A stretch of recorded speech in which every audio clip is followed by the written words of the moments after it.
Thank you for having me. Of course. Angry girls will get us through. Angry as in good. Anger is a good thing.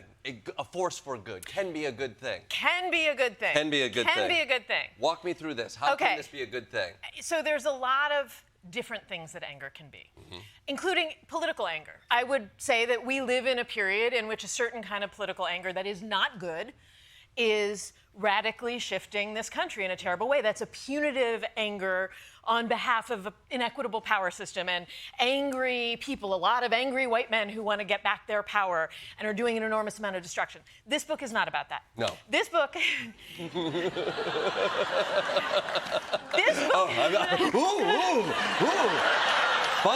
Fun. Angry white... Oh, no, there's no angry white men in here at all. How am I going to relate? This book is about the women who have pissed those men off. Okay. So this book is a book about angry women and girls and gender nonconforming people who have been angry at inequity, at injustice. And I would argue that that kind of anger is good, can be good, but also one of the reasons I'm writing this book, and one of the reasons this is a adaptation for young readers of a book that I wrote for adults, is because that anger has been under-recognized. We don't get taught about it. It's not appreciated. In fact, women and girls and gender nonconforming people are often told that their anger makes them ugly or hysterical or crazy or dangerous. And in fact, when I have gone back to get an education that I never got, and I had a very good education, but was never taught that at the beginning of almost every major social movement that has reshaped this country, not just the officially women's movement ones, civil rights, environment, labor, there were angry women and girls at the start, and their stories haven't been transmitted to us. So this is an attempt for me to begin to tell some of those stories that I don't think got recognized or appreciated, and it's specifically about the anger that didn't get appreciated as catalytic and righteous. Now, it's...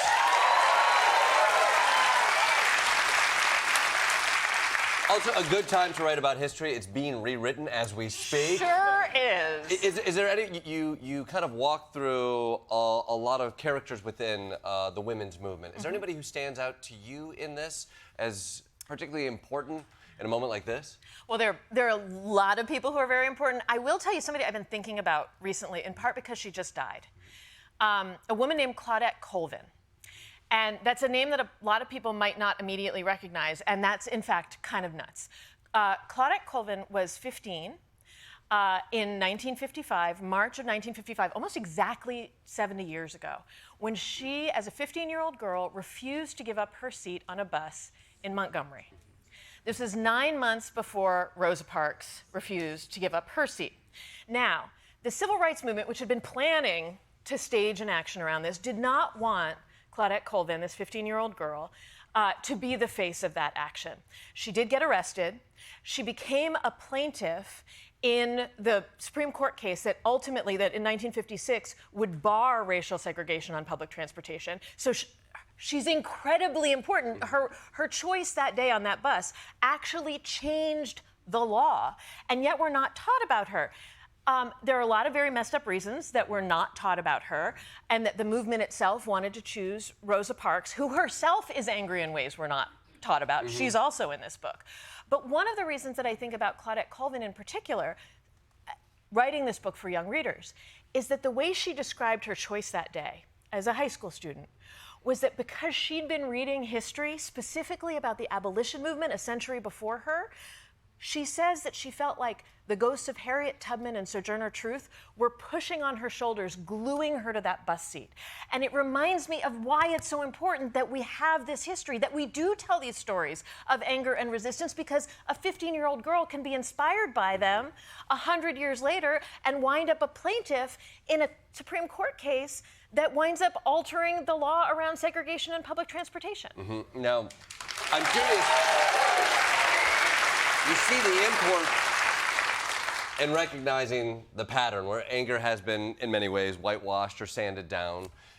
And you're asking people to connect with that anger right now. But I think a lot of people also feel the burnout attached with anger. Like, how does someone hold that anger, that righteous feeling that they have when they're pissed off at the system. But when I go out and talk to a lot of people who are watching the news, there's no shortage of being mad at it. But almost for self-survival, there's a desire to step back and give yourself that space. How do you reconcile keeping that fire burning and also staying sane in this world? Well, it's such a great question, and it's so real. And especially these past couple years, I've heard that so much from so many people. People who were angry in the first Trump administration and now are tired, right?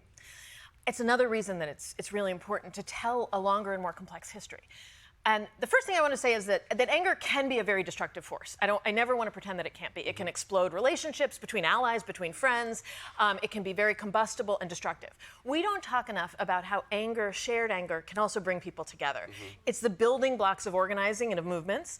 It's also how people support each other. And when you discourage people on the margins from expressing their anger, that means they can't let other people know what they're angry about, and they can't hear the other people who might be right next to them in class, on their block, at work, who are angry about the same things and with whom they could form a bond that winds up being supportive, people they can work together with, do organizing, and also celebrate with. One story in this book is about kids who planned a trans prom. You know, there's celebration in anger and in organizing. There's comfort through the losses. And then there's also people who can spell you when you're exhausted.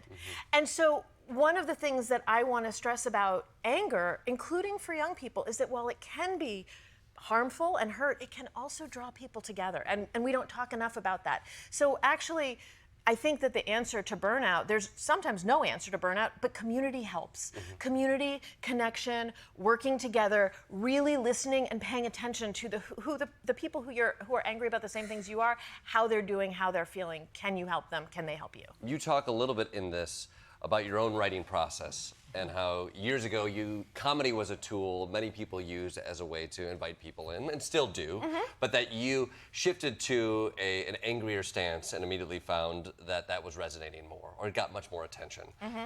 But when I look at the media landscape right now, or the platforms with which people engage in, anger is sort of the bar for engagement. So how do you balance what seems to get clicks with actual effectiveness? Feels like the conversation happens amongst a din of anger, and it just gets lost within that. So that's a question that I think we could ask about almost any era, right? Where you're trying to break through, whether that's in newspaper periodicals, or whether it's in a television era, or now whether it's in an internet clickbait era. And there's not an easy answer, except that I think all of us here can recognize and connect with things that are authentic versus things that are performed, right?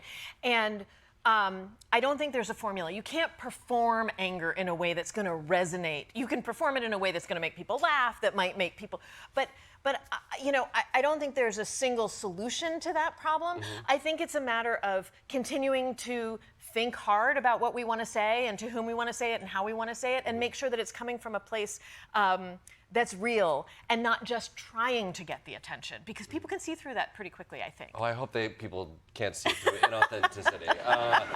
That's my greatest fear. It really is. Your audience for this is primarily a younger audience. Right? Did you consider boiling this down to a 90-second TikTok? They love me on TikTok. No, I'm a huge TikTok star. In talking to a younger audience, though, is there, there's lots of conversations around a shorter attention span and the way in which to get their attention.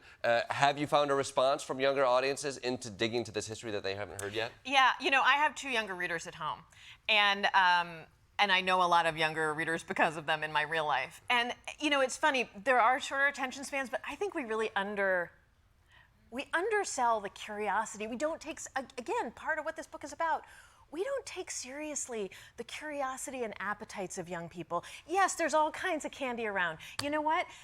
People are curious about the world. We send them scary messages about it all the time, right? We tell them they live in unprecedented times. That's terrifying for young people to hear.